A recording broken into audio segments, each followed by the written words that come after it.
From bureaus worldwide, this is FSN. Well done, Ollie. Ollie Barrett there, FSN. Thanks very much, Ollie. It's coming up for 3 minutes past the hour. That's 3 minutes past 5. That's UK time. Salford and Greater Manchester went miserable.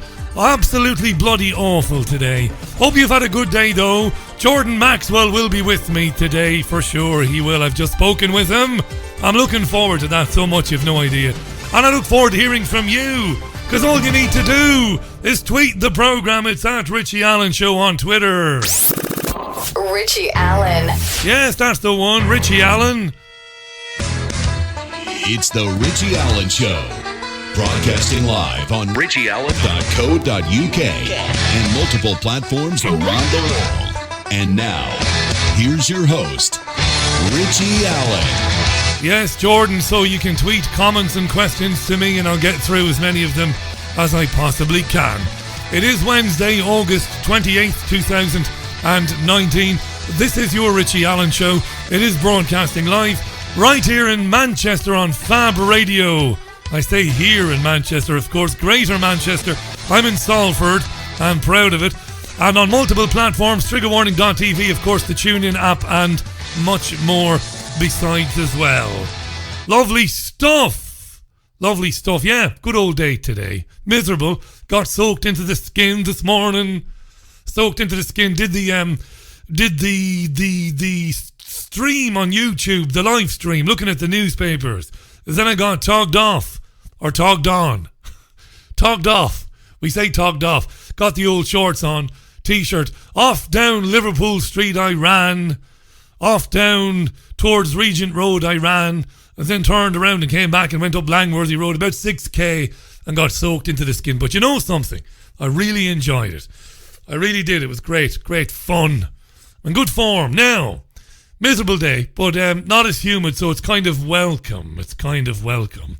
So you heard Ollie Barrett there in the news talking about the Wunderkind, who's arrived in New York City. She got there. Marvellous. Cross the sea. Greta Thunberg made it to New York City, so she did. The teenage environmental activist who has been nominated for a Nobel Peace Prize. The spitting image of Owen Jones. We've said that a few times, haven't we? So she's arrived in New York. She was 15 days on a boat, so she was. That's how we tell stories in Ireland. 15 days on a boat, so she was. On a boat. And she's there to take part in a UN climate summit. 2, in fact. 1 in New York and 1 in Chile. Presumably in Santiago in Chile. Check out the big brain on you, Richie. Did you have to look up the capital of Chile? Actually, I didn't. No, I knew it was Santiago. So she left Plymouth 15 days ago on a solar-powered yacht to minimise the carbon footprint of the journey. And this morning she anchored at Coney Island. Wonder if she's going to have a go on the roller coaster there, Greta. I wonder will we get a video of Greta on the roller coaster. And she has just come ashore in New York City. She disembarked a few minutes ago and she was met by, well, a rather angry group of Donald Trump supporters. Resplendent they were in their MAGA hats. Oh, this wasn't good. Hostile this. Tough crowd. Tough that. She doesn't deserve that. That's bad form. We have found the witch. May we burn her? No, just send her back to Sweden. So she was nominated for a Nobel Peace Prize earlier on. There's a monetary value to that, isn't there? There's a monetary prize as well. Good luck to the kid. As I said yesterday in conversation, I can't remember, I think it was Steve I was talking to in air. It's not her fault. Don't blame her. Don't call her a witch. By the way, that wasn't a group of Donald Trump supporters. Just in case some of you didn't get that crap gag. We're starting back with the crap gags early for the autumn season of the Richie Allen Show. Hey, listen, I put out on Twitter today, so I did, that the 4G phones. Now, you might have a smartphone, you might not. I have one. Yeah, I have one. And it's on a network here in the UK, and it's 4G connected. And I've noticed for some time now, that it is going very, very slow. Very slow indeed. And I threw a tweet out today asking, did anybody else notice? Well, I didn't ask. I knew I would get the response I got, that it's going slow. And I think it's going slow deliberately because I think the capital they, the royal they, want us to rush off now to get the latest smartphones which are connected to 5G or to the 5G network. That's just my opinion on it. I would be very interested to hear yours. Tweet the programme. It's at Richie Allen Show. You see, there is no need for 5G because 4G is very quick as it is and is more than sufficient for people to stream stuff to their phones and tablets and to download stuff. It's more than good enough. So I think to convince people of the necessity of 5G and to drive them in their droves to the shops to get their new 5G enabled smartphone and, of course, tablets, I think they've turned down the old 4G. They've slowed it down a little bit, I think. That's what I think. I could be wrong. Just after 9 minutes past the hour. Wednesday's programme. So the top story of today, then you would have heard Ollie Barrett there on the news. Parliament will be suspended only days after the work-shy bastards return to work in September and only a few weeks before the Brexit deadline of October 31st. Boris Johnson, the UK Prime Minister, said a Queen's speech would take place after the suspension on the day, October 14th. The Queen's speech would outline his very exciting agenda. Do you notice the more you see Boris Johnson on television, the more he sounds like Donald Trump? And it's not because he worships Trump. It isn't because he wants to emulate Tim. It's because many of the same people are behind the success of Johnson as were behind the success of Trump. Trust me, 'tis true. So October 14th, Queen's speech, meaning that the time that MPs have to pass laws to try and stop a no-deal Brexit would be cut short. So this suspending Parliament just days after they return for the Queen's speech to lay out the government's programme is going to give less time to MPs to try and stop this no-deal Brexit, or so we are being told. Do you want to hear from Johnson? Here he is.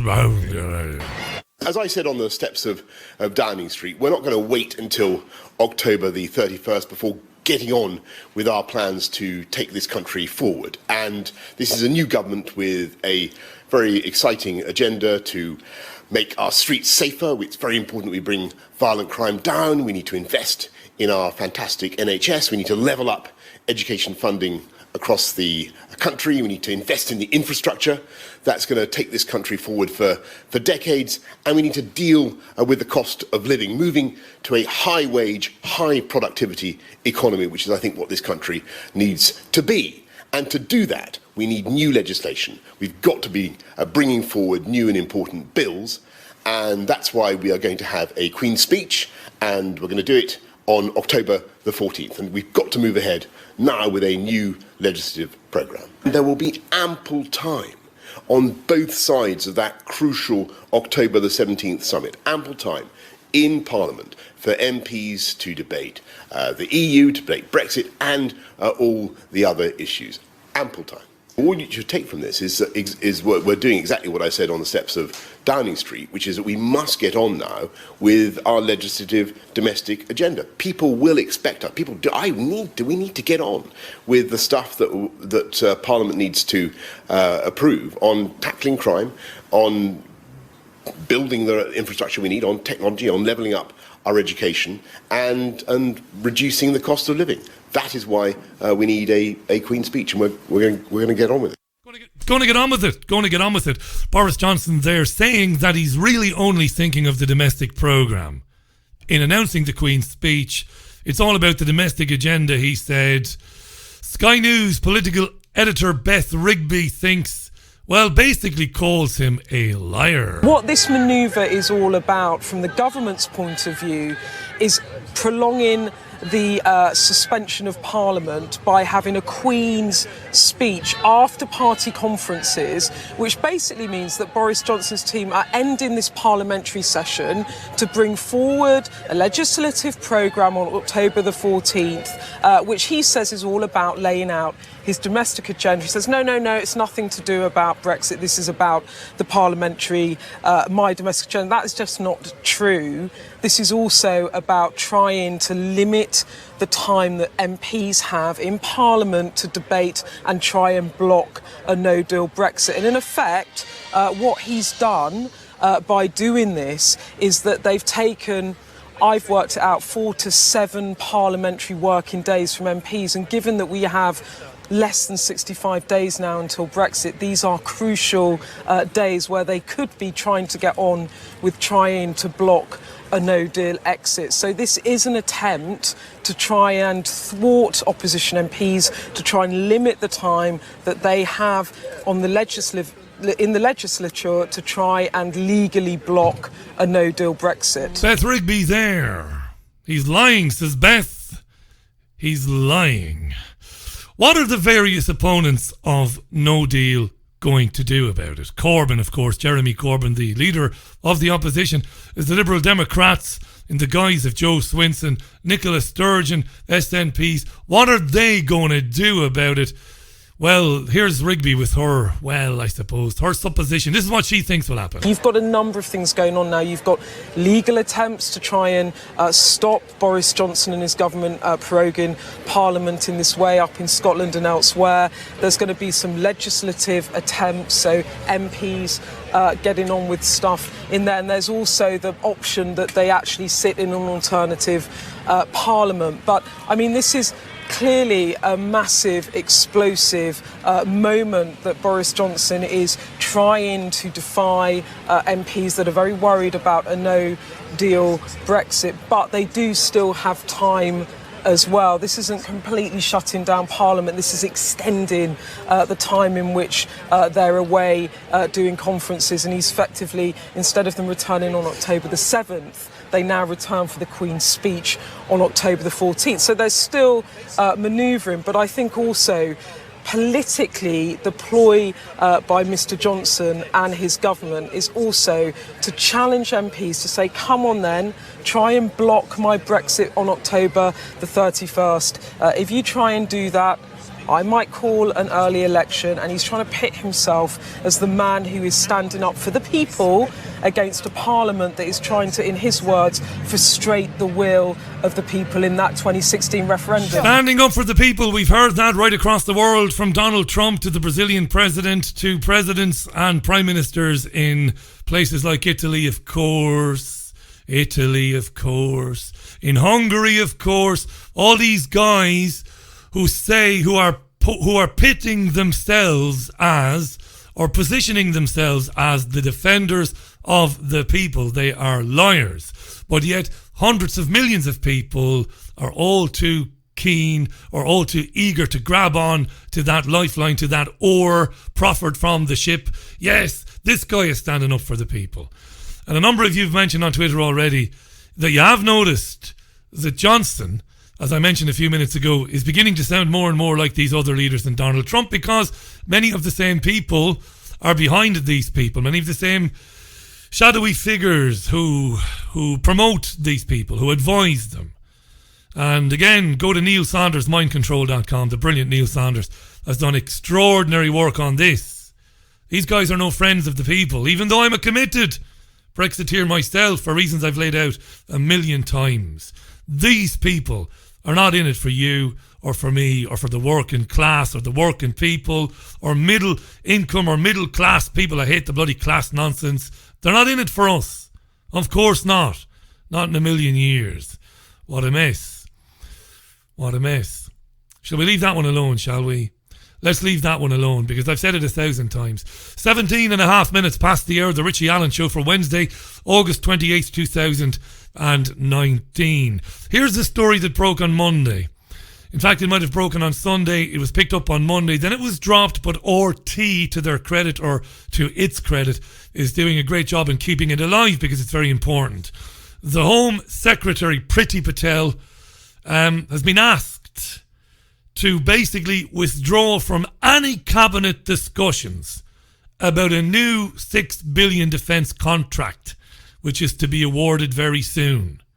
She's been asked to get out of the discussions, have nothing to do with them, because it emerged that one US company that's very prominent and is expected to compete for this particular defence contract used to employ Priti Patel. In fact, this year employed her at the rate of about £1,000 an hour.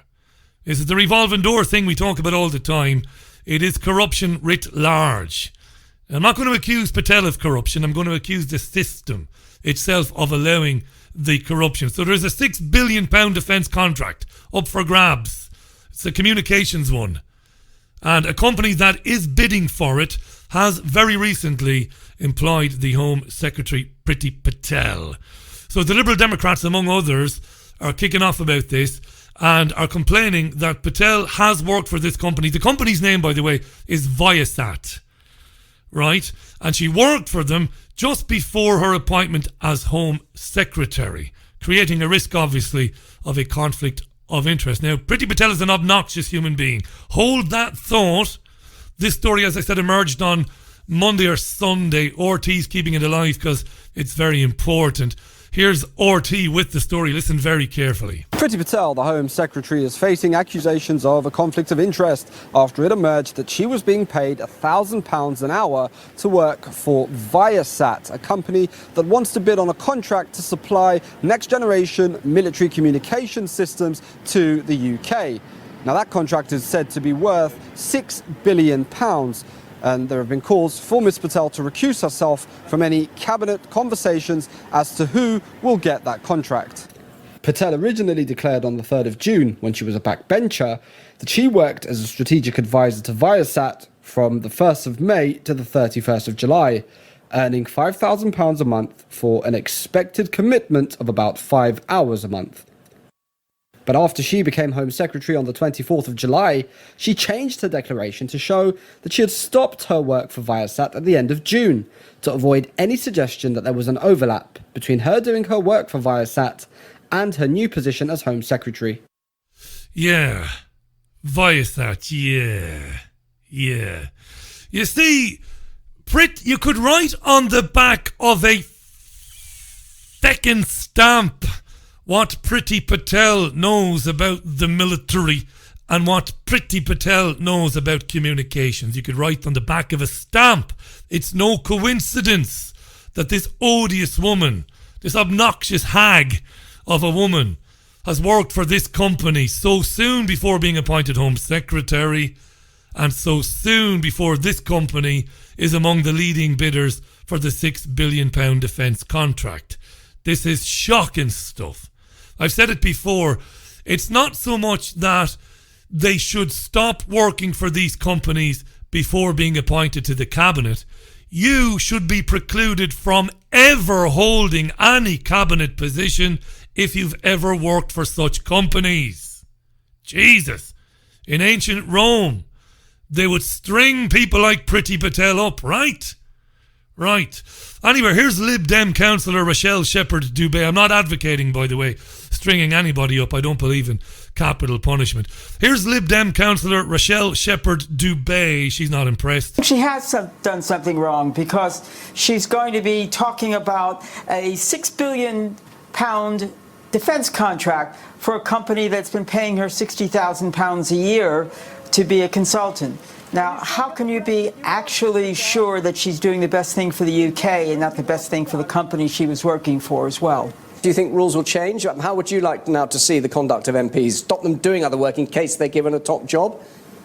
Well, if they are given a top job, they should disqualify themselves because I'm on a planning committee. And if I have anything that personally that I have influencing my decisions, I would have to disqualify myself from that particular discussion and actually leave the room. So why is it any different for the MPs? No MP should ever be appointed to a cabinet position if they have ever worked for the military-industrial complex, let alone for a company in another country. Full stop. Sorry, love, you might be handy, but you can never work at that level. Why? Well, because you worked for the military-industrial complex. It's as simple as that. This is the woman, of course, who back in 2017, in August, took her summer holiday. She went on a summer holiday to Israel with Lord Pollock, the honorary president of the Conservative Friends of Israel. on her holiday. What she did when she went there on her holiday, I'm going to keep saying this for as long as it is necessary till it gets through to people. She met with Yair Lapid, political leader in Israel. She met members of the Israeli government. She had a dozen meetings. She neglected to tell her own government, her own foreign secretary, and she neglected to tell British diplomats in Israel. She told none of them. Not Theresa May, not Johnson, not British diplomats in Israel or in the region. Anybody else would have been sacked. Anybody else would have been sacked, but it was Israel. If it was any other country, even one as benign as Malta, if it was Malta, God love them, which couldn't beat Hartlepool, if it was Malta, she'd have been sacked. Excuse me, she was sacked. Let me qualify. She would have been chucked out of the party.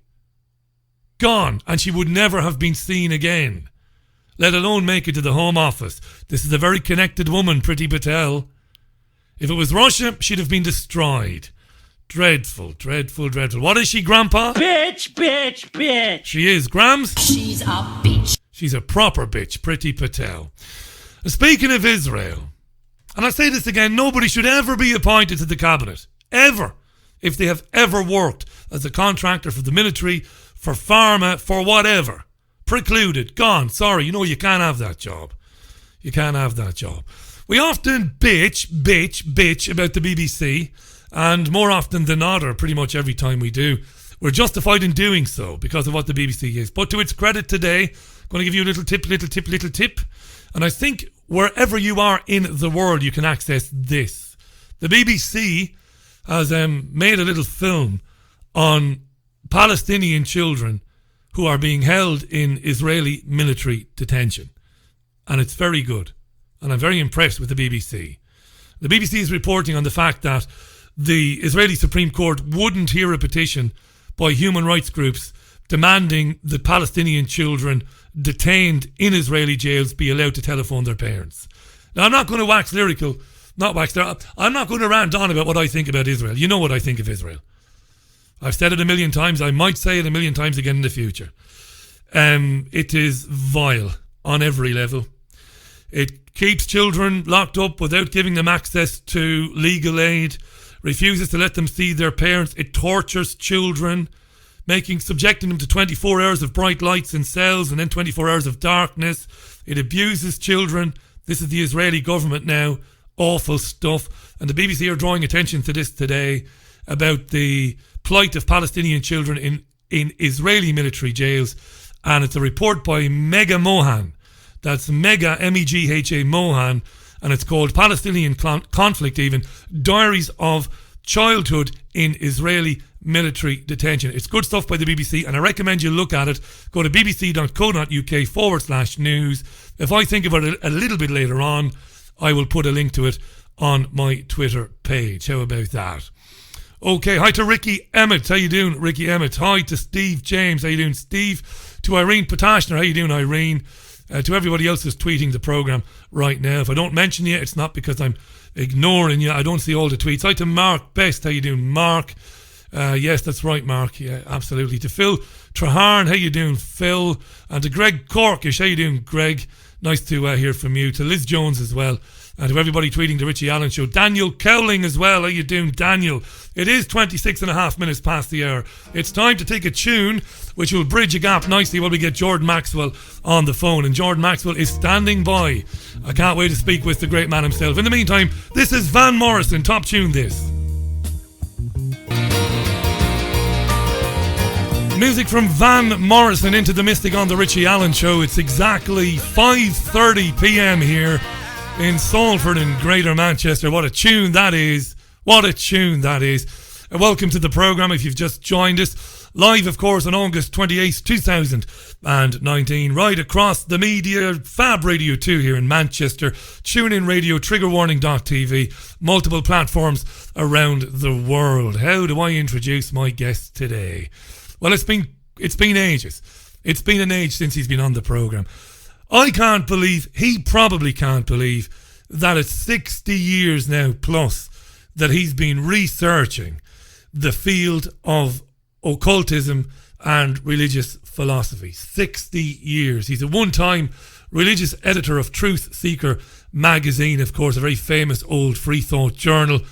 He's written, he's broadcast, he's travelled the world educating people about the foundations of religion, secret societies, ancient symbols, the occult, ancient sciences and technology, and I think he's a bit of a genius. And I always point out he was incredibly kind to me when I left the mainstream media and began making independent programs when I was in Spain back in the late 2000s. Incredibly generous with his time. Well, he taught me quite a lot. Delighted he's back on after such a break. Let's say hello once again to our friend Jordan Maxwell. How you doing, old friend? Are you well? You're as busy as you always are, I'm guessing. Yeah, I am very busy, but I always love being on the show with you, Richie. Oh, it's always a pleasure. Well, look, you know, when I said in the introduction, back in Spain in 2009, you were very generous with a rather sometimes brusque and rude Irishman who asked loads of questions and who interrupted too much. You were very generous with your time, and I loved having you on. Those are my fondest memories of those days, speaking to you and to Jim Mars, rest in peace, and to David Icke, of course, as well. I understand from getting a message from you today, this made me laugh when I saw it. You've been looking into a couple of things of late that we can kick off with, by the way. Something to do with ancient Egyptian curses and their effect on modern life and modern times. That's really intriguing. What's been going on there? Well, I've been looking at some really strange stuff, as I normally do, but I've been into some really off-the-wall strange stuff I've been looking at. And it involves the mysticism of ancient Egypt that was introduced to our modern-day world. And part of that is the Philadelphia experiment, because there's just so much to talk about in relation to Egyptian curses on the earth. And I am of the opinion, my gut feeling is, I don't have it nailed down yet, but I got a feeling that we humans, in our zeal for discovery, we broke into some tombs in Egypt that we were not supposed to, or we somehow or another in our scientific endeavors with things like the Philadelphia experiment, we somehow or another broke into and opened up our world, our earth, to extraterrestrial influence, that we were playing around with things we didn't understand. And today we have really hurt ourselves and our civilization on the earth because we have opened ourselves up to the occult world, the hidden world that was out there. We have gone out there and opened ourselves up to it. It's just as there have been many cases where people have used the Ouija board, never realizing that what they're doing is they're talking and communicating on an Ouija board with a spirit world that's out there, a spirit world that is around us. But you don't know anything about what's in that spirit world. So it is foolish for you to try and communicate with that spirit world when you don't even know what you're communicating with. Because it's just like opening your doors and putting a sign on your home. Anybody wants to come in, come on in and visit. Anybody wants to come in, come visit. Well, when you do that, you may open yourself up to some people you did not want in your home. And once you do that, it's too late. They've come in, you invited them, and so they didn't break in. You're the one that asked them to come in, and now you find out who they really are and what they're really doing, and now you are in serious trouble because your whole family now is in jeopardy because you've opened the door to the outside world, and in came some very, very evil people. And so I think that's probably what we as humans have done.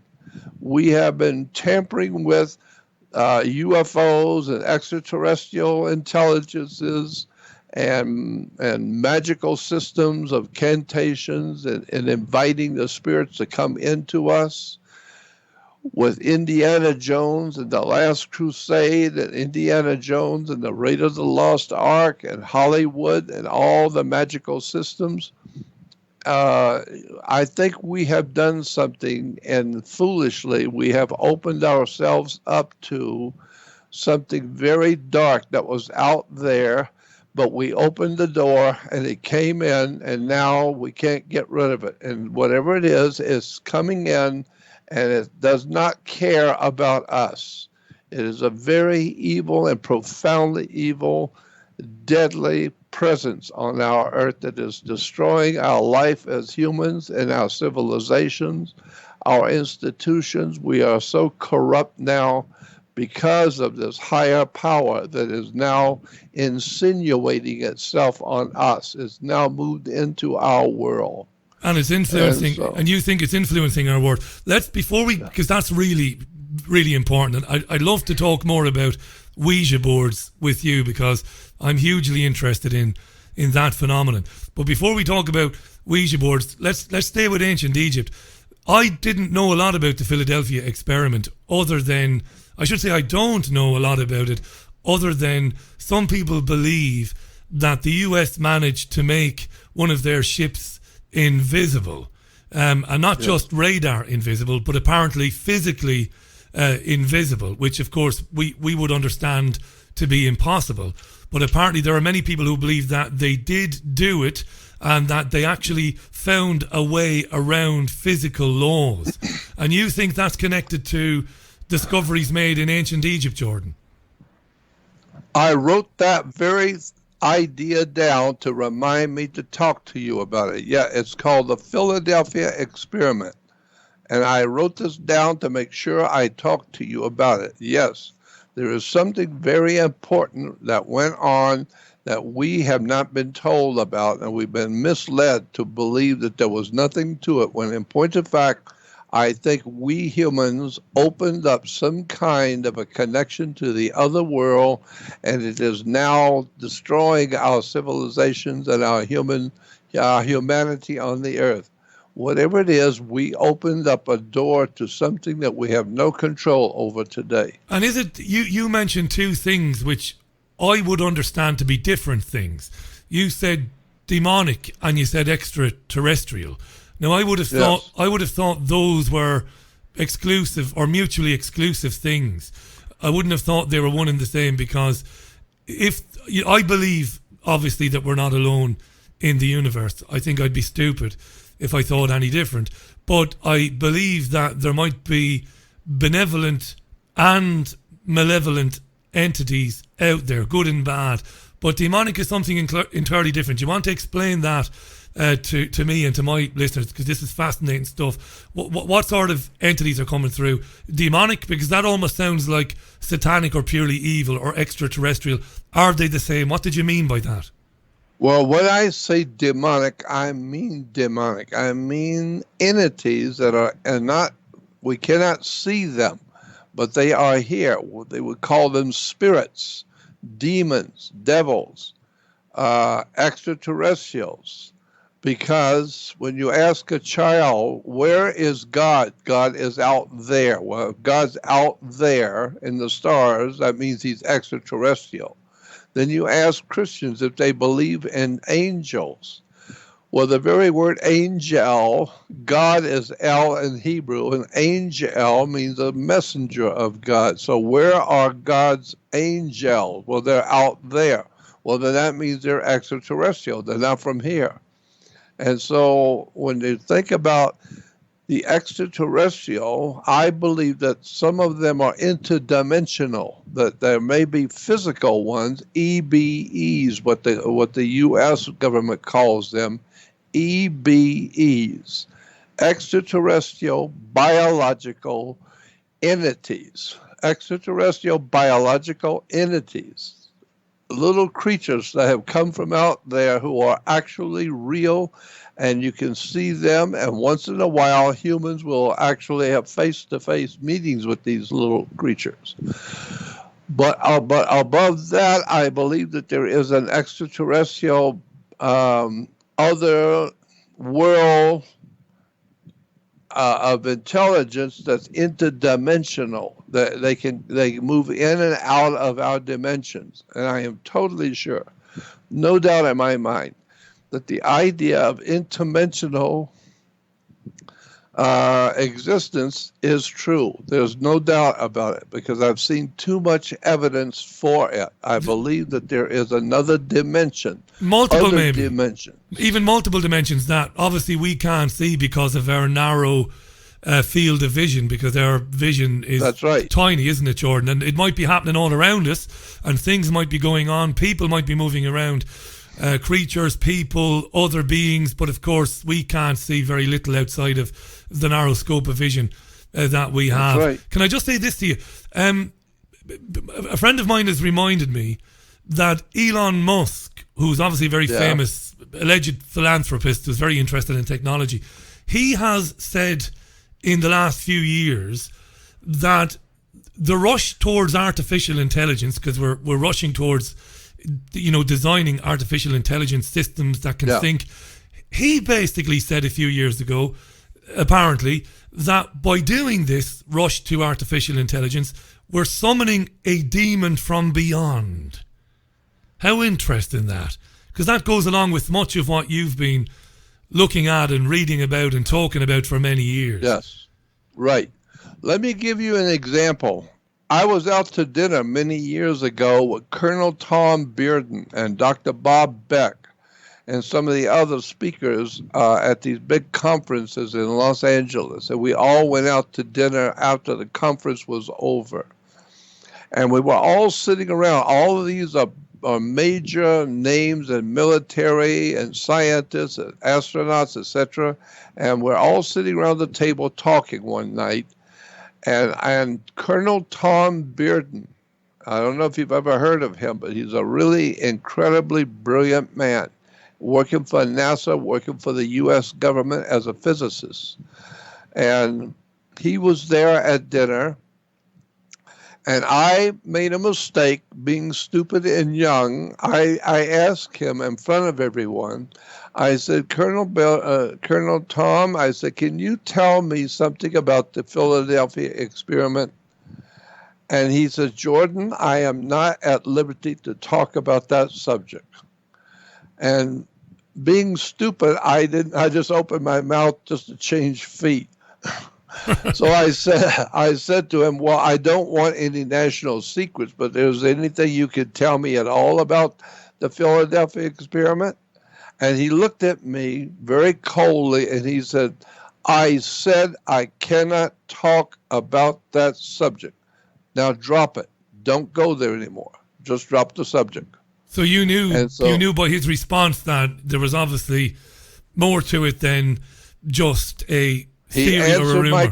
He answered my question. So this was technology that they might have gotten from ancient Egypt, because I think one of the very first programs you and I did many years ago, my friend, we talked about the hieroglyphics and the ancient artwork that is impossible to explain away. You know, all the artwork. I mean, you've written about this and talked about it for generations. This artwork that clearly shows advanced technology inside sarcophaguses and inside pyramids and on walls. All this stuff is there. And you believe, well, I think you know that elements of our governments maybe, or our secret societies, have been tapping into this knowledge about the ancients and ancient technology, ancient astronauts for years. Well, for maybe hundreds of years, maybe. I don't know if if I brought this up to you before, but the real story in Genesis, the book of Genesis, the first book of the Bible, in the very first chapter, is misread. It's misread and misunderstood. But when you read it correctly, it really opens up a floodgate of stuff you've never heard before. If you go back to Genesis 1:1, it says in the Bible, King James Bible, it says, in the beginning, God created the heavens and the earth. Well, in Hebrew, the word God is El. E-L is God. And so you would expect, if you go back to the old Hebrew Bible and read it in the Jewish Bible, you would read it and it says, in the beginning, El created the heavens and the earth. Because El is God in Hebrew. But that's not what it says. It doesn't say El. It says, in the beginning, Elohim created the heavens and the earth. Elohim is even spelled different than El. It's not the same word. Elohim is a plural. It's like adding a comma and an S to the word car. We have C-A-R, but you have C-A-R, comma S, means cars, more than one. So if you go back to the Hebrew and read it, it says, in the beginning, the Elohim, the gods in the plural, which understood as in the beginning, the gods created the heavens and the earth, not God, the gods. And then in Genesis 1:28, when God is creating Adam and Eve, it says, and the gods, Elohim said, come, let us. Who is us? Yeah, plural. That's what it says. Come, let us. Well, that's asking for an agreement among more than one. Let's us do this. Let's us do that. So the scripture says, come, let us make man in our image, after our likeness. Not make man. Man in Hebrew is ish, I-S-H. Ish is man. Ish can also be men and more than one. But always man is I-S-H, ish. So if you go back to the Hebrew, it doesn't say ish in the Bible. It doesn't say, come, let us make ish in our image and after our likeness. No. It says, come, let us make Adam, A-D-M. And we put another A into it. We humans put another A and make it Adam. No, it wasn't Adam. Go back and read the Hebrew. It says A-D-M, which is obviously a different kind of creature than Ish. Ish is the man. But it doesn't say in the Bible, come, let us make man. It says, come, let us make Adam in our image, after our likeness. Not make man, not make him, not make Adam, but let's make Adam in our image, after our likeness, to be like us. So therefore, the real scriptures, when you correctly read it, in Genesis 1, come, let us make man in our image. No. Come, let us make Adam in our image and our likeness, which means that the gods themselves, whoever they are, said they wanted to make a creature that looked like them and that was like them in their image and in their likeness. So we are like the gods who created us, and we're in their image. This is why so many times when you hear people who say they've been abducted by aliens, they almost always talk about the fact that there are humans. There are soldiers. Humanoid, yeah. Human-like people there. No, they're not human-like. You look like them. The scripture says, come, let us make Adam in our image. I have a question I'm dying to ask. Look like us. I have a question I'm dying to ask on this, and you might not have an answer, but I know you'll have a guess. So if they decided to create creatures or beings in their image, I'll try and ask this in a way that I don't mess it up, because it might be a bit complicated for some of our listeners. Did they take conscious beings that were already there? Because I understand that that energy can't be created, it can't be destroyed. So maybe we are, David Icke would say we are infinite consciousness, infinite awareness. We've always been here. Did they hijack our consciousness and then turn we were beings of light, maybe, that's what I'm thinking, and they turned the beings of light into what we are today. I'm sorry if that sounds stupid, but I'll ask you anyway. What do you think? Well, I'm saying that in the Hebrew, in the Old Testament, in the Bible, man, as I said, is I-S-H, ish, is man or men. So you would expect to read in Genesis 1:28, where the gods are creating Adam and Eve, you would expect, if you read it in Hebrew, it would say, and the gods, the more than one, the gods in the plural, said, come let us make ish. It doesn't say, come let us make ish. Ish is already here. Ish has been here for millions of years. Brilliant. That answers it. That answers that question. Brilliant answer, because that's the question. Did they change what we were or create something brand new? They changed what we were. They changed what we were. So therefore, evolution is not the subject, but what's the word I'm looking for? Not evolution, but the tampering with our DNA. That's what we need to look at, how our DNA was tampered with by somebody very bright who came from somewhere else a long time ago, and they saw the indigenous creatures that were already here. Those creatures were called Ish in Hebrew. Man, ancient mankind, Neanderthal man, Cro-Magnon man, all these ancient hominid creatures we call ancient mankind.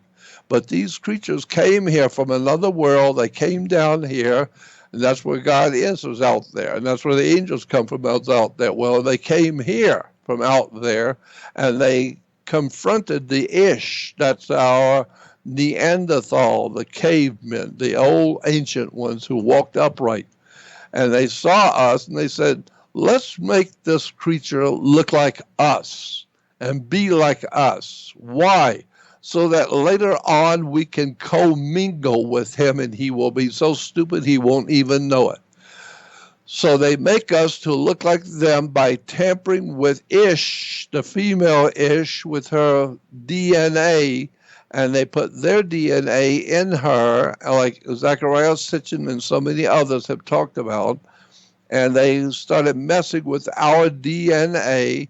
And from the Cro-Magnon days, from the Peking man, from the Neanderthal, whatever those ancient hominid creatures, we call them hominid creatures. Here's a question. Whatever they were, today we are a different Adam, a different kind of creature. So that's why there are many books written about the pre-Adamic race of humans on the earth. Pre-Adamic, meaning before modern day man that we are today. Before we got here, there were millions of years of civilizations going back into the most ancient times of creatures walking upright like us, but not as smart, not as pretty, not as smart, not as clever. But there were creatures that were on this earth, and they lived their lives until somebody came from out there and came down here and saw the Ish and said, let's make them look like us. Let's procreate with one of the females, put our DNA into her, and let's see what she comes up with. Let's see what she gives birth to. And so they keep playing, they keep doing it because it was just an experiment. So maybe they made a mistake or two in the very beginning. Maybe that's where we get Bigfoot. Bigfoot is a spiritual creature that walks upright like Neanderthal, walks like we do. But it's far smarter than we are. It can live in places we can't live, and it thinks more, and it thinks better than we do. Very clever. Maybe that Neanderthal creature, the first one is what we call Bigfoot, the abominable snowman. Which a lot of people whom I've met through the recent years, are convinced exists. And I've had some funny, you and I have known each other for years. I can speak freely to you. And you can speak freely with me, frankly, as well. I've had conversations with people I met at television channels, and they're bright people, they're articulate, they're well read, not anywhere near as experienced as you, my friend, but smart people. And they would say, yeah, I'm convinced that this creature exists. that it exists on Earth. I believe it. I've taken part in expeditions. And because I would never laugh at anybody, I used to find these things very funny. I was very skeptical. Sometimes I was very rude, but not anymore. But at the time I would say, but you can't honestly believe that there is a 8 foot tall or 9 foot tall creature, walking around in North America or in Europe, and we just and it doesn't come near the towns and villages, and nobody's ever seen it or taken a very good picture of it or a video. You can't expect me to believe that. And they've said, well, Richie, and they've explained to me this is why I think it's true. And they would often cite your research, and they would say maybe it's a hangover from that time. And fascinating stuff to me, Jordan. I don't know what to make of that, this Bigfoot thing. But go ahead. You know as well as I do that there's all kinds of life forms on this earth you've never seen before. You must know that there are strange creatures that are found in the Amazon you've never heard of and you've never seen. I can't argue with that. Only recently, the Guardian newspaper, or the Telegraph, I can't remember, showed a photograph of something that fishermen brought up. And it was like something from a horror film. It resembled no creature, Jordan, that had ever been seen by any scientist or any explorer in history. The thing looked awful. It looked like some deadly thing with a big beak and teeth and weird stuff, and it was just dragged up, and presumably it was whisked away to some installation somewhere, and there won't be any follow-up by the media, so we won't find out. So I will agree with you.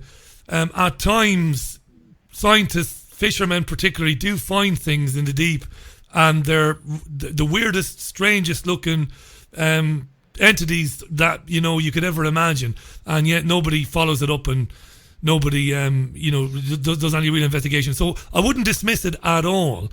It's just one of those things. Look, you've been around longer than 60 years. You've been researching 60 years. You're a smart guy. You're brilliant. You have a great mind. But you know that once you mention something like Bigfoot, some people will say, oh, this is crazy stuff. There can't be. We would know if there was Bigfoot.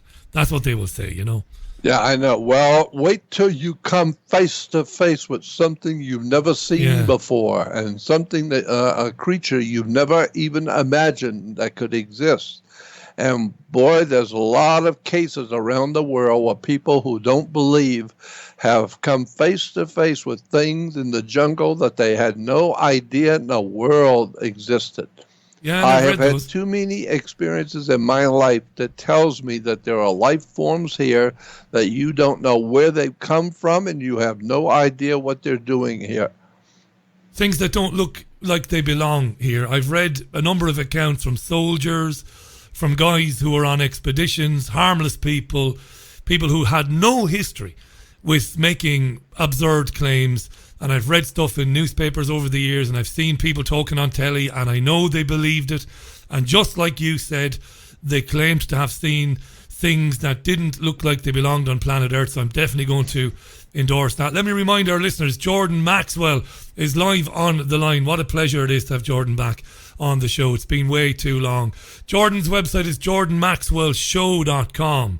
jordanmaxwellshow.com. If you haven't been there before, and I'm sure you have, check it out. Go on there. We might talk a little bit about it later on. We've been talking about ancient Egypt. We've been talking about alien beings or non-human beings who came into our reality thousands of years ago and changed that reality and changed whom we were. Here's a question coming in from a listener called Colin on Twitter. Really good question, this. When that initial contact happened, as well as changing us in terms of changing our DNA, did they also have to change the reality around us? Did they have to change the world, the physical world, as much as they changed our DNA and whom we were?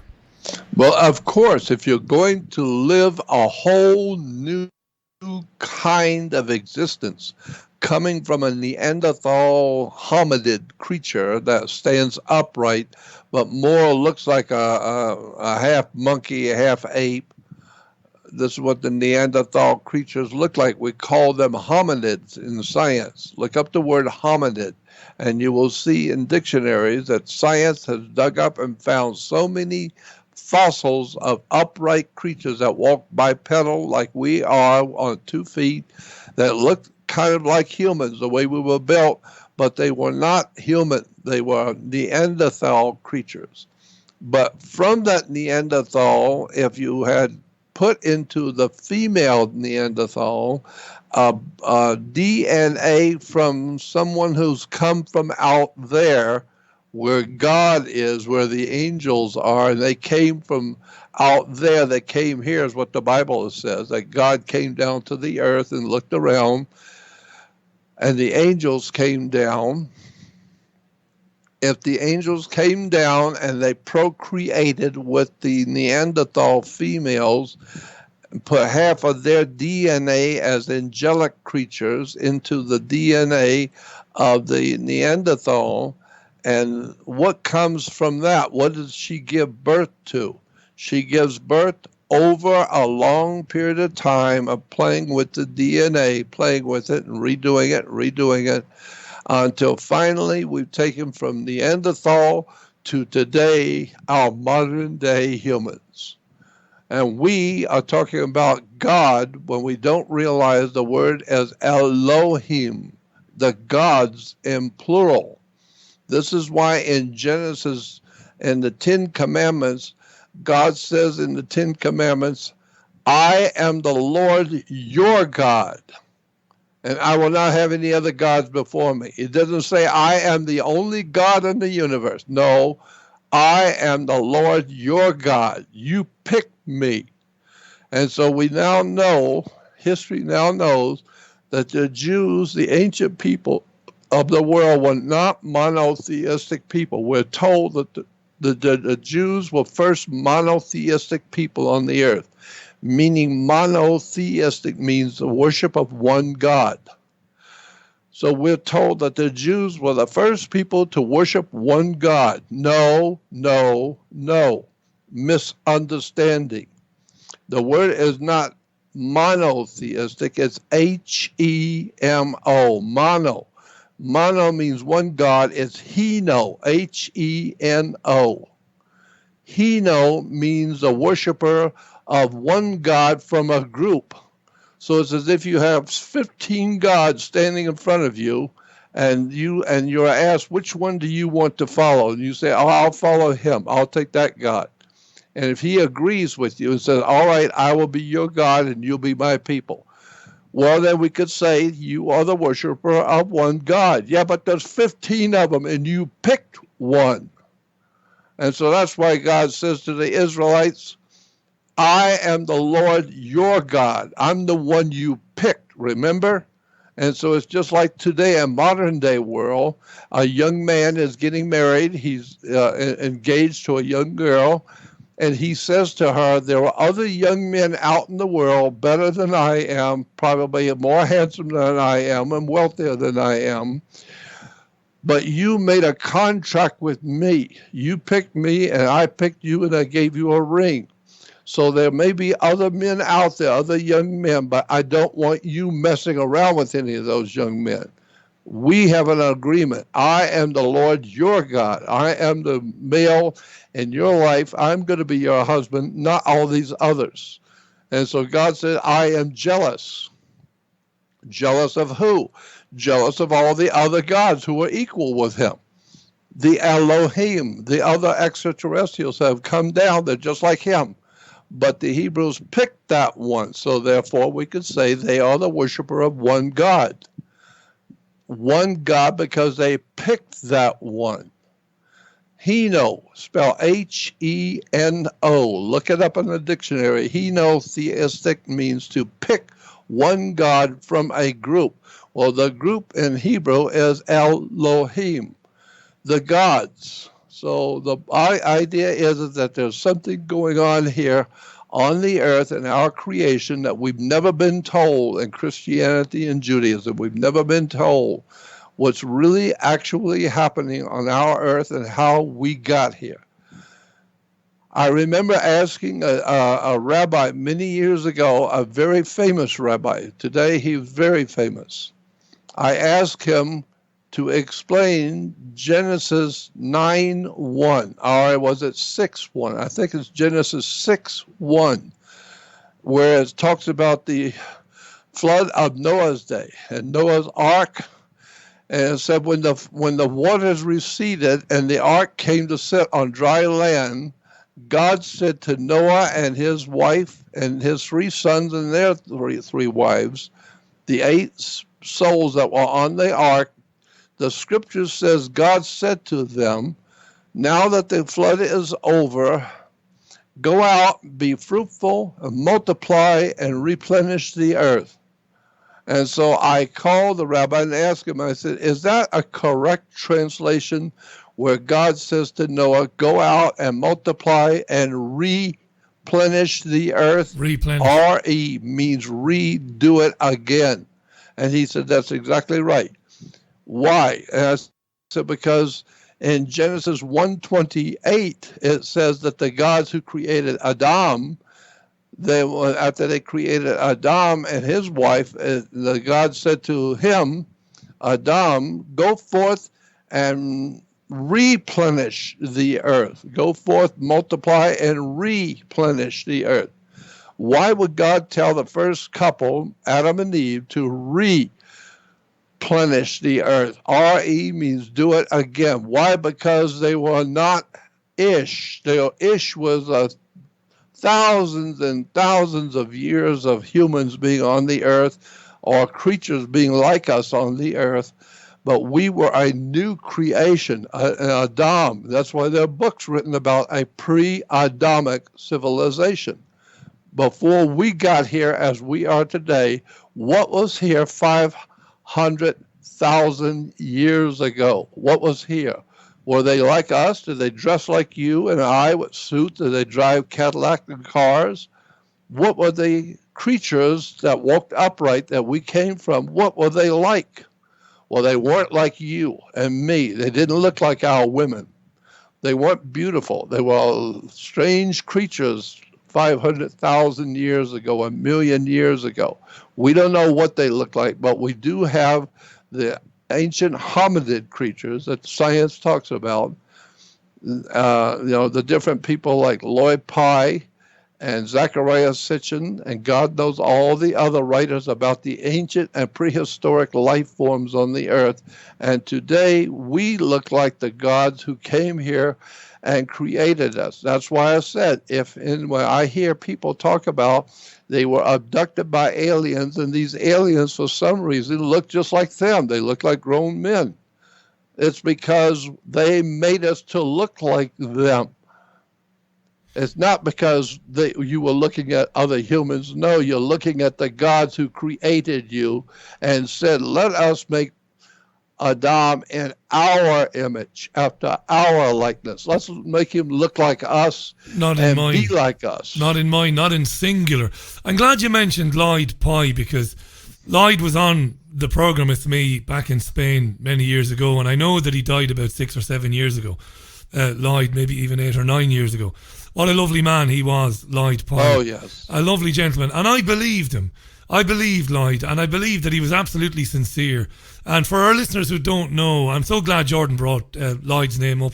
Lloyd found or came into possession of the skull that became known as the Star Child skull, which some scientists wanted to believe was a skull belonging to somebody who had hydrocephalus or hydrocephalus, however you pronounce it. But I believe Lloyd. I believe that the skull was something different, and it came from another place. Jordan, do you want to share a little bit about Lloyd and the Star Child skull for our listeners? Because you know more about it than I do, because it's a really important connection point to what you're talking about.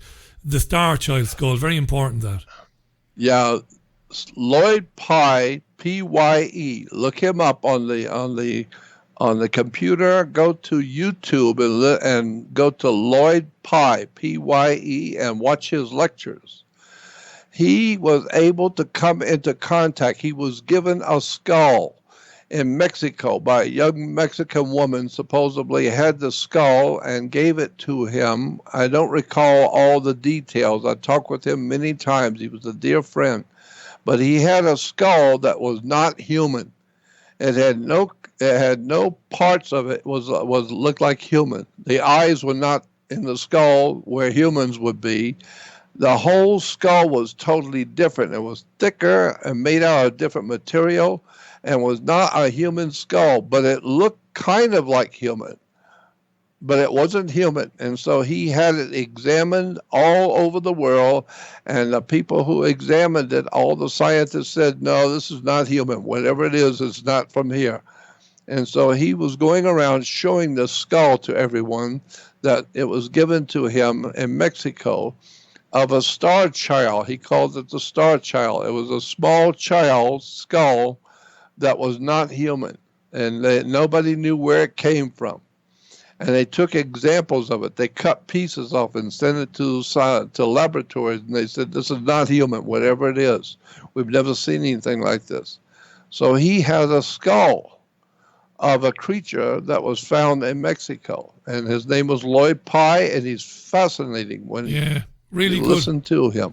Thanks for that. Yeah, he was lovely. It was actually, somebody gave me his number when I was in Spain, and said phone him up, and I read about the Star Child as much as I could online at the time, and I was a bit skeptical, and I brought him on, but he was compelling, he was honest, he was decent, and he sent me a lot of stuff and information. And you're quite right, many scientists, what we would call, I suppose, establishment scientists, said they couldn't figure out what the skull was, and then I think one scientist then, and I reckon he was under pressure, said that, it was from a child with hydrocephalus. But, you could expect that. But a lot of academics, as Jordan just said, they said, no, this is definitely non-human and it is a real find. And he was a great guy, Lloyd Pye. That's P-Y-E, as Jordan said.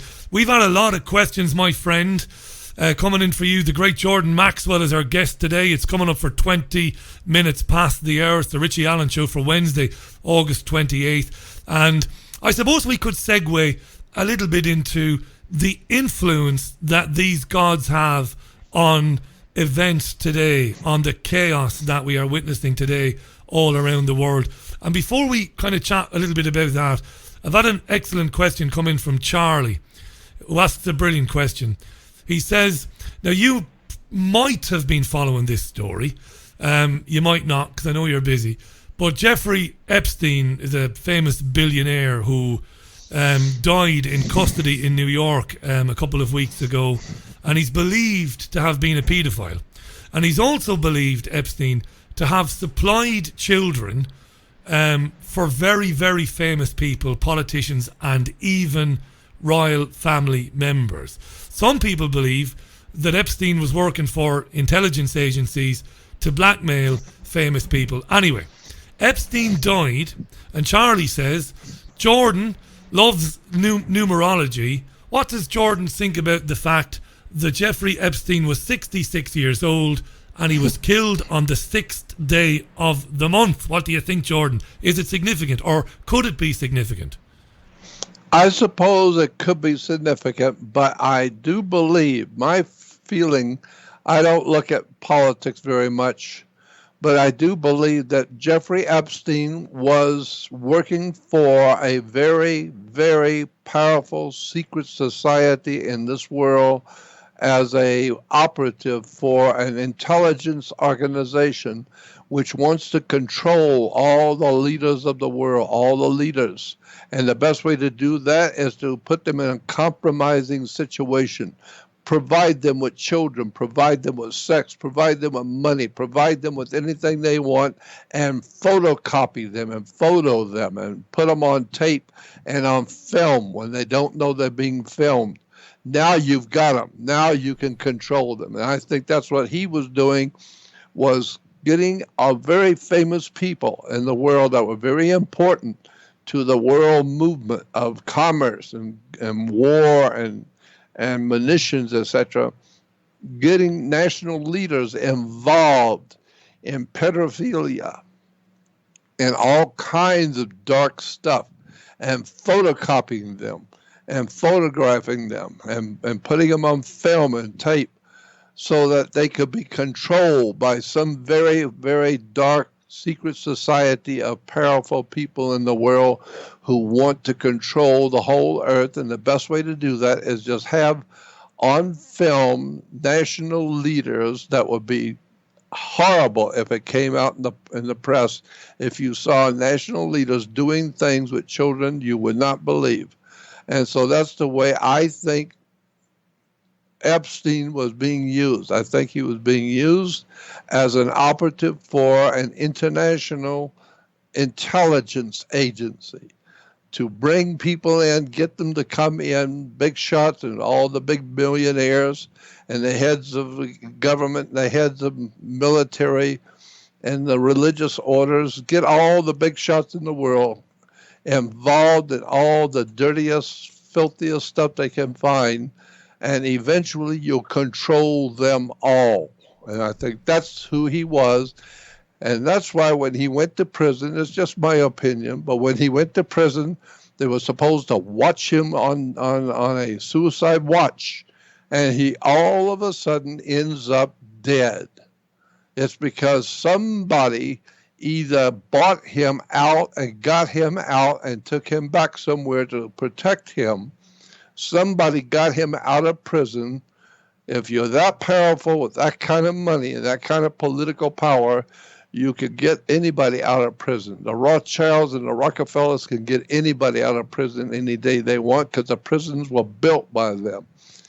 And so I think that Epstein was quietly taken out and flown and got out and went someplace else to be protected. Why? Because he knows too much. And he knows too much. And if he ever put the pressure on him, he might break and start telling everybody in the world what was really going on behind the world scene. And so that could not happen. They had to get him out of prison, or they have to kill him in prison. It don't matter. They got to get rid of him, get him out one way or the other, either kill him or get him out. That's what happened. As far as I'm concerned, I saw it when it first happened. When I first heard that he had died, I thought, yeah, of course. If you know too much and you're in the middle of some really off-the-wall political stuff that's going on in the real world, yeah, and you mess up and you get found out, and now they're making a big public show of you, you can imagine some of the most powerful people in the world got together on a telephone and said, you got to do something about him. Get him out of there. Get him out of prison. One way or another. One way or the other. Before we talk about what, I find fascinating, the idea that non-human entities are manipulating events on planet Earth. Let's stay with the Rockefeller Rothschild thing for a minute, because there are people who will listen to programs like this, and I always say this in the interest of fairness and balance, and they will say, why do we get so hung up about certain families and the influence of certain families? Surely the Rockefeller family and the DuPont family and the Rothschild family are no more influential than the royal family, the Windsors, or other wealthy banking families. Why do the same names keep coming up? Because some people will listen. I know some Jewish listeners might listen and say, they're bashing the Jews again by mentioning Rothschild. What do you think?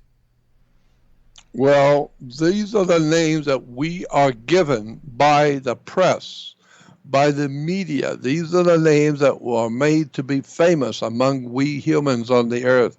Everywhere you go in the world, you have television and movies and newsreels, and they're always talking about the wealthy people who run the planet. Well, today we all know that. Most people are smart enough to know that it's called the golden rule. He who has the gold makes the rules. And so the idea being is that there are very powerful families who have been raping the world for thousands of years, for hundreds of years. And they're very wealthy. They've been doing it, and they're professional, and they know exactly how to do it because they've been doing it all through the Middle Ages. And before the Middle Ages, they were doing it in the Roman Empire. Before Rome, they were doing it in the Grecian Empire. There are just people who are very wealthy families who've been around for 1,000 years running everything. And they are the same people who are running the world today. But I believe that there is an extraterrestrial connection to these families. There's no doubt in my mind about that. I think that they are being led themselves to do what they do for another civilization that's out there. And that goes along with what Christians call the demons and devils. Can I jump in? Can I jump in there? This is really important. Jordan Maxwell is our guest. Jordan Maxwell's show. Let me just endorse that, because I've never felt that these ruling families, who intermarried, of course, through the centuries, and whom, for them, their bloodline was very important. And, you know, we talked over the years, you and I, about the blue-bloodedness and all this stuff and what it really means. You know, the royal families and the wealthy families with the gold and with the property and with the wealth, the industrialists, they always intermarried. And I believe it was to protect their wealth and to double down on it and expand it and to extend their control. I personally believe that religion has got nothing to do with that. I believe that certain groups in the world today who want to prevent us from understanding this, they make it a racial issue. And they call people racist for talking about that, and they call them anti-Semitic for talking about that, when I don't believe that the religion has got anything to do with it. But I believe you're right when you name these families. We could name them Oppenheimer, Warburg, Rothschild, Rockefeller. I mentioned DuPont. We could talk about the royal families. I think you're bang on. Now, Jordan Maxwell Show, JordanMaxwellShow.com is the website. This is the fascinating thing. I'm going to ask you this question, and I'm going to shut the hell up and let you answer it. You think, and I know this is from 6 decades of research, and I know some other learned women and men and women share your philosophy. They believe this, that a lot of the bad stuff that happens on planet Earth, the really terrible stuff, the wars, the mass murder, the destruction of countries, the trafficking of children, they believe that there's some non-human element to this, working to create this chaos and these horrible things. Now, some of my listeners will say, and they have said, Jordan Maxwell and Jim Mars and David Icke and Zechariah Sitchin, these are very smart men. But aren't they giving a pass to the people who do these horrible deeds on planet Earth by suggesting that they are being manipulated by something non-human? That gives them a pass. Surely they have free will, and that they make the decision to destroy countries, to rape children, to force people to take medication, all the terrible things. Why does Jordan and all these other great researchers, why do they think that there's some manipulating non-human force? Go ahead, my friend. It's because all of the holy writings of the entire world, going back to India, to Africa, to Egypt, to the ancient Greeks, the ancient Romans, and to the Hindu, all the ancient prophecies and the ancient writings of the world talk about the extraterrestrial gods, the star child, the star brothers, the extraterrestrial angels, the demons, the devils. And in all the ancient scriptures of the world, they talk about the presence on the earth of extraterrestrial life forms that's in every religion and every philosophy in the world. I feel there must be something to that if everybody on the earth before us, because we got so smart today, we can't even find our way out of a paper bag. That's how smart we are. But we say that's all a bunch of bull. Well, I'm saying you better go back and wake up and do some research and find out that there's a lot of stuff going on this earth that you would not believe. I like the one astronomer, I remember him saying that the universe is not stranger than you imagine. It's stranger than you could imagine. There are things going on out there in space that you have never heard, know nothing about, and it will blow your mind if you want to see it and understand it. But happily, you don't have to, because you know everything there is to know about everything in the whole world. And therefore, people, we have the problem of what is called cognitive dissonance. Cognitive dissonance means you are one of the most brilliant humans that God has ever allowed on the earth. And therefore, if you've never heard something Jordan Maxwell's talking about, then it must be stupid. It must be ignorant, because you are the smartest person on the earth and you've never heard anything about it. So it must be crazy. And so that's called cognitive dissonance. I agree. Myself, I learned a long time ago to be humble, to just shut your mouth and don't comment on things you don't understand, because you're going to look like a fool one day when you wake up and find out all the things you've been preaching against were true, and you were just so ignorant and ill-informed you didn't know. And now you're going to look like a fool because you were calling everybody else stupid. Was that a program, Jordan? Do you think that was a designed program to introduce that to humanity? Because it is, when you think about it deeply, it is a foolish way to be, and it's almost anti-human way to be. You hear something from somebody, it sounds a bit different, you don't know anything about it, but the first thing you do is to criticize it, call it stupid, and throw it away and pay no attention to it. That must have been a program. Somebody must, or something must have thought of that. Let's introduce this to the DNA of the humans. What do you think? I think so. I think that's exactly what happened. Powerful, right? That there is a philosophy on the earth that says if you haven't heard anything, if you haven't heard something, it must be full of bull, because you are the smartest thing that's ever walked the earth. There's nothing on the earth wiser and smarter and more experienced than you are. And if you haven't heard it, that means it must be a bunch of bull. I, on the other hand, respect other people and respect people who are highly intelligent. And when they show me something and can prove it to me, I begin to question in my mind, wait a minute, there may be something to this. That's what you call a scientific mind that analyzes. People say I'm a conspiracy theorist. No, I'm a conspiracy analyst. I like to analyze what's going on in front of you, in front of your eyes. I'd like to analyze where it came from and who's doing it. I'm not a conspiracy theorist. I'm an analyst. You used to look to people like that to be your reporters in the newspaper. But today there are no reporters, very few reporters. Why? Because they end up in jail if they tell you the real truth. We've had a lovely message from just outside Delhi in India, from a lovely woman called Himanshi Munjal. And Himanshi is somebody I've known for a few years through the program. She's listening in India, and she says she totally agrees with you. The fact that extraterrestrial beings are mentioned in every mythology is true.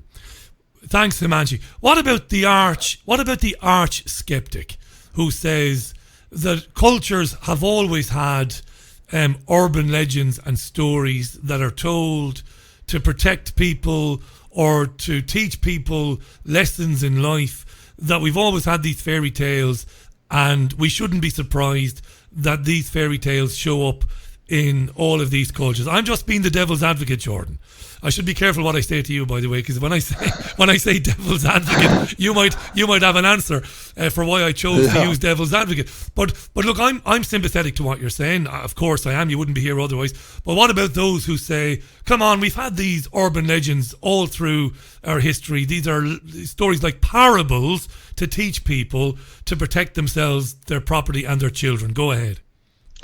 There is a very, very big difference between these stories you're talking about, which are mythologies, and actual experiences that people have had. There's a big difference between just stories that people have heard and things which have actually happened.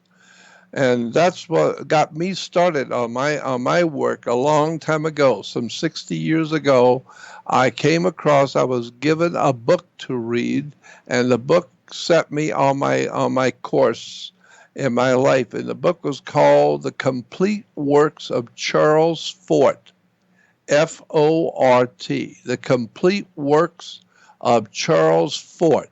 If you want to get the book, you could go on my website, Jordan Maxwell Show, and you will see a link for recommended materials.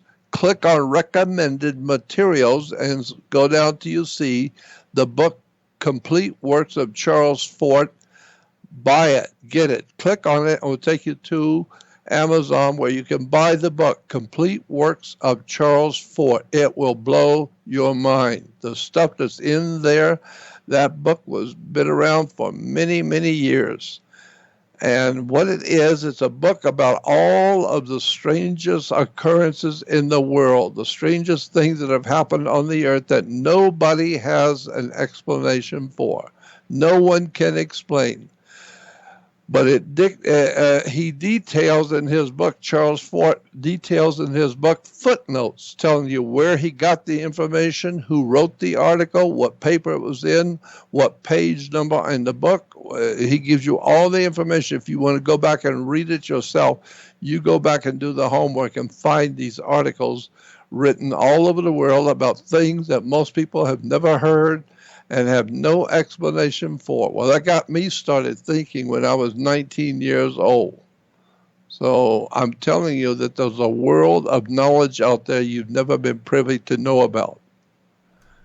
By the way, that's what's going on. By the way, I've got to mention, if you do visit Jordan's website, jordanmaxwellshow.com, and if you do use the archive of material there, do consider making a donation to Jordan through the website, jordanmaxwellshow.com.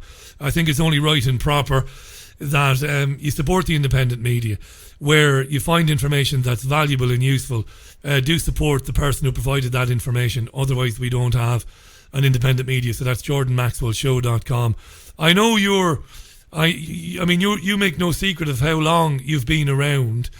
Do you find yourself, despite the years you've spent speaking with people, interviewing people, investigating people, are you still learning stuff now? Do you still come across information that astounds you, Jordan, or that sometimes challenges some previously held opinion that you might have had? Is that right for you, or does nothing surprise you anymore?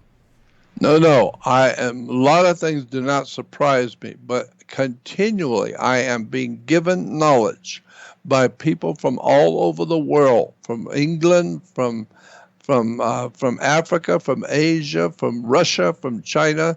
People write me and say, Jordan, did you know this, and that? Did you know that this exists here and this, and send me a picture? Did you know that this creature exists here in this country? And did you know this or that? And were you aware of this or that fact?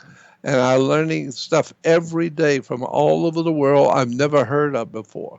Because I live in one place. I can't be all over the world, but the world, because of the technology, comes to me now.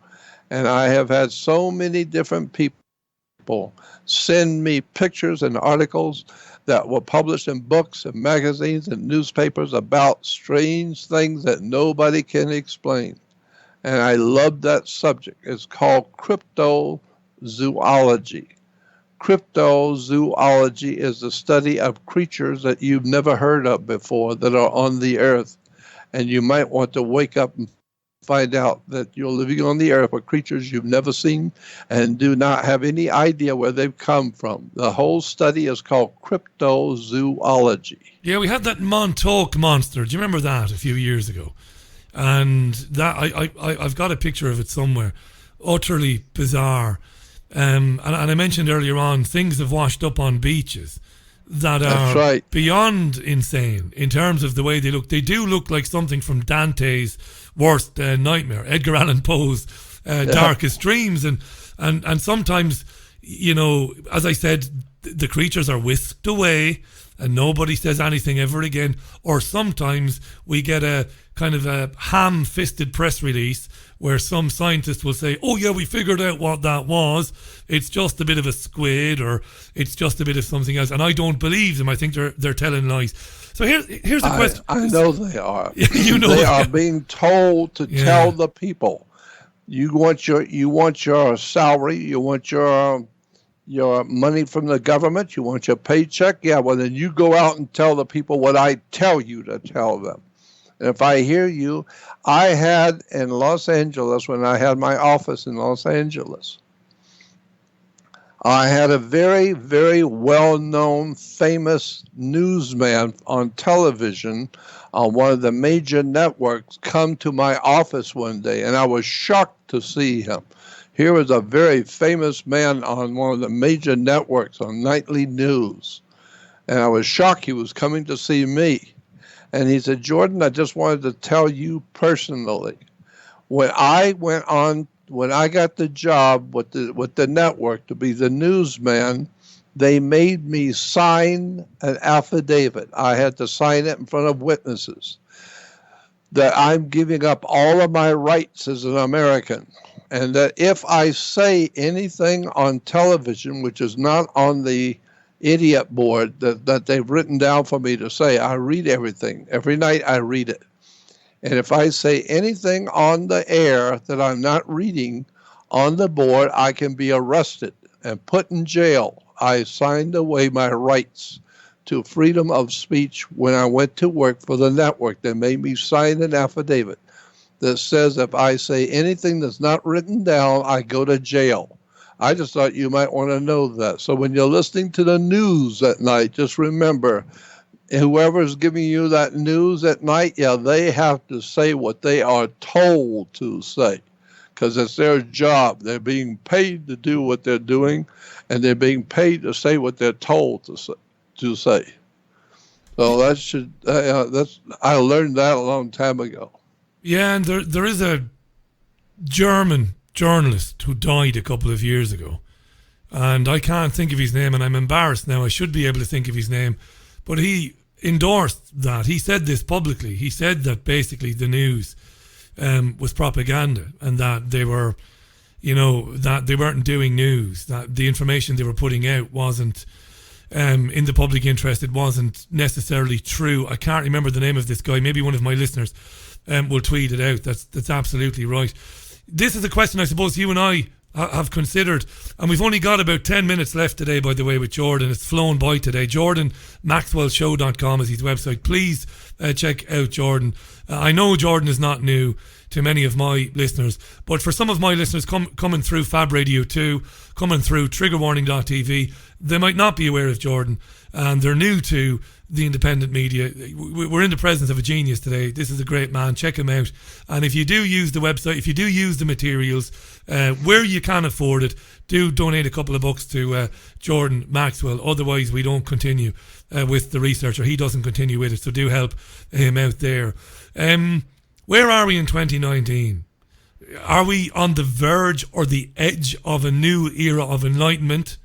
Can we be optimistic that more and more people are starting to see through the mist and, remove the veil from over their eyes? Or is it still a big struggle in terms of getting people to wake up to what's happening? Well, I've heard so many times people say, there's always a light at the end of the tunnel. And I say, yeah, it's a train coming. You need to wake up. The earth is not getting better. It's getting more and more corrupt and evil as the days go on. So the train coming, the light at the end of the tunnel is a train as far as I'm concerned. It's a very, very serious situation the earth is in, because we humans like to put off and don't think about. We don't think about things we don't want to talk about. We don't want to think about murder and violence and child rape and killing. We don't want to think about that. That's not the kind of subject we want to talk about. We want to talk about nice things and happy things that make people happy. Well, I'm one to tell you the world is filled with tragedies, bloodshed, violence, drug abuse, alcoholism, murder, corruption, and God knows what else. It's all going on and in front of you. And the reason why it works is because Albert Einstein said the reason the world is so bad off is not because bad people do bad things. It's because good people can't do nothing. They don't believe it. They don't want to see it. They just look the other way. And that's why we're in the mess we're in today, because good people don't want to face the real truth of what's really happening to your children in school. What the governments are really doing to your children that you don't know nothing about. It's easier to have a beer. It's easier to have a whiskey. It's easier to watch sports on television than confront the reality. You're right. Yep. I got one more quickie story for you. Do, Jordan, go ahead. This is great stuff. It's been great today. Thanks for coming on. It's been brilliant today. Yeah. Before the story, I will say to the audience that when you go on my website, which is Jordan Maxwell Show, remember to add the word show, because that's my website. But don't go on my website, Jordan Maxwell Show, and email me and say, Jordan, is this really your website? Yes, I am telling you. You're hearing my voice. I'm telling you, yes, Jordan Maxwell Show is my website. And so on my website, there's a second website that's called Jordan Maxwell Research Society. Click on the Jordan Maxwell Research Society link, and then you have to join the research. Because I've been told by lawyers and friends of mine who are in law, they tell me the kind of documents and the kind of stories that you're telling on your research society, when you're putting out all of your dark research into the public, you can get in trouble doing that. You better keep it private. And they say when you go to a restaurant with about 10 or 12 other people, you can sit in the back of the restaurant with your group and you can curse. You can say anything you want to about anybody. And as long as everybody at the table doesn't mind, you can talk and say anything you want about any color, about any race, about any group. You can say whatever you please. Why? Because it's private. But if you go out on the radio or out onto the street on a platform and start talking that way, now you can get in trouble because the government is empowered to protect the public from such words and such speech. So I'm saying that the reason why I have a research society on my website, go to Jordan Maxwell Show and you will see Jordan Maxwell Research. Join it, because on there I am having my webman upload all of the dark research, the words, the terms, the white papers, research documents, audio, video, all kinds of research I've been doing for years. You have to join to be a part of a private research group. So it's on my website, jordanmaxwellshow.com. The other thing I was going to tell you, I had a person I knew, I worked with once, who worked in Hollywood, and he told me a story that I thought was very interesting.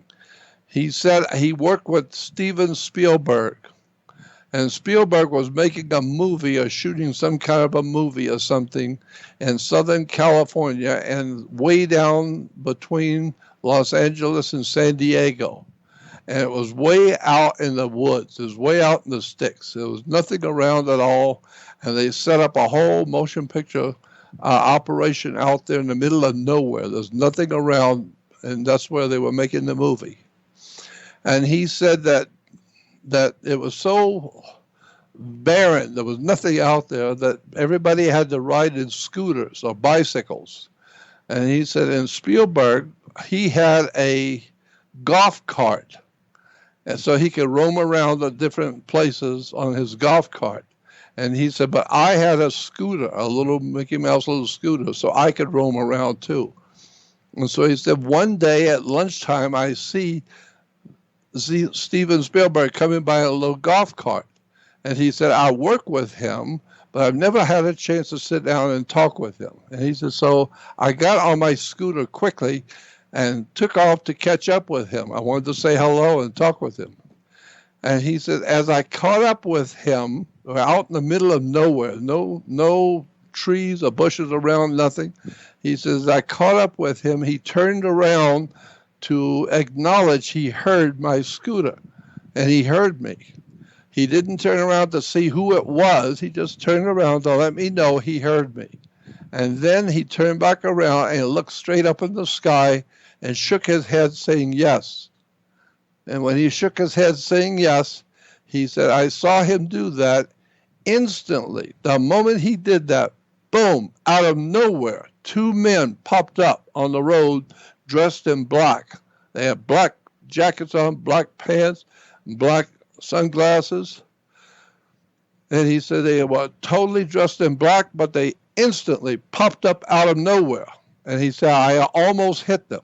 And when I come up to them, they said to me, "Who are you? What are you doing here?" And he said, I told them, "I just wanted to say hello to Stephen. I work with him." They said, "Turn around and go back and leave him alone. Turn around and get out of here and go back to work and stay up, mind your own business. You leave him alone." And he says, so I backed my scooter up and turned around, and before I left, I turned around to look at them, and they went, boom, they were gone. They just disappeared. So what does that tell you about Hollywood? Yeah. What does that tell you about what's really going on when you see these big movies and big television shows about extraterrestrials and other world stuff in the sci-fi? It's not sci-fi. Somebody from out there is guiding us humans. We humans are being guided. And they have picked certain people to do that. And this is why Spielberg has no problem getting hundreds of millions of dollars to do whatever he wants in a movie. Why? Because somebody from out there is overseeing entertainment for the world. We're all being misled. We're all being led into something. And I could tell you all kinds of stories about Hollywood. I've been out here for many, many years, and I could tell you a lot of things about this country and about Hollywood that you have no idea in the world. Can I suggest, because we've just run out of time anyway, can I suggest that in the autumn, in the fall, as you would say over there, my friend, that we pick up that particular point about the illusion of television and cinema and Hollywood. I'd love to do that with you in the autumn. If you've got a bit of time, we can pick a day in a few weeks' time that's convenient to you and get into it. I'd love to do it, if that's okay with you. What do you think? I think that would be a great idea. Love to be on with you anytime. So I'll leave it to you. You let me know. You know how to contact me. You let me know. And go on my website, Jordan Maxwell Show, and send me an email. I'll get right back to you. Let's do it. I'll be here. Love having you on, my friend. It's been too long since you're on the show. I meant everything I said in the introduction earlier on. Hugely important. Back when I first began doing this type of program, you were incredibly generous, not only with your time, but with your contacts as well. Love having you on. Love you. Delighted that you're looking so well and sounding so well. JordanMaxwellShow.com is the website, as Jordan said. Go there and use it. Support independent content creators like Jordan as best as you possibly can. Love you, pal. Thanks for coming back today, and I can't wait to speak again real soon. Talk to you then, Rick. Talk to you then. Cheers, Jordan. And believe me, there's so much more we need to talk about, Richie. So much more. It'll be fun. Well, we'll have all the time that we need, my friend. Thanks again. Have a great rest of your day, Jordan. And I can't wait to see you real soon. The brilliant Jordan Maxwell live on the line to us there from his home in California. Right, that's pretty much it for the program. Got to wrap it up there. It'll be on YouTube soon enough. It'll be on Podomatic said right, iTunes and Spotify in the next few minutes. Go to JordanMaxwellShow.com. Mark Windows is amongst the guests on tomorrow's program. You don't want to miss that either. Fascinating with Greta Thunberg in the news. Mark Windows, the man, joins me live on the show tomorrow. I'll have a full news roundup as well. I'll see you before then, of course, anyway, because I'll be with you tomorrow morning at 9:30 a.m. on YouTube. That's my YouTube channel, which is youtube.com/Richie Allen Show. youtube.com/Richie Allen Show, where I'll be having my morning glance through the newspapers and the front pages and the stories inside as well. We'll have a look through the newspapers. That's back every Monday to Thursday. So I want to reiterate that. I said it yesterday. The radio show is Monday to Thursday. In fact, it's Sunday to Thursday, because you've got Sunday View on Sunday mornings at 11. Then you've got the radio show Monday to Thursday at 5 p.m. And the newspaper review is Monday to Thursday at 9:30. Not Fridays. Friday and Saturday are my days off. And that's the way it's going to be from now on in, lest I get, I'm not going to get into it. Lest we have the problems that I had earlier this year and late last year with my health. So that's plenty anyway. 5, 6, 7, 8. That's 9 live shows a week. But I can manage that. Right, that's it from me. Do support this program by donating through PayPal or through my bank account at richieallen.co.uk. I do need your support. I very rarely ask for it, but do if you can, and if you can't, don't worry about it at all, right? Don't worry your little head about it if you can't. Thanks so much to Jordan Maxwell. What a legend he is. Speak tomorrow at 9:30, as I've already said. I've been Richie Allen. Look after yourselves and one another. Delighted to be with you today. See you tomorrow. Bye.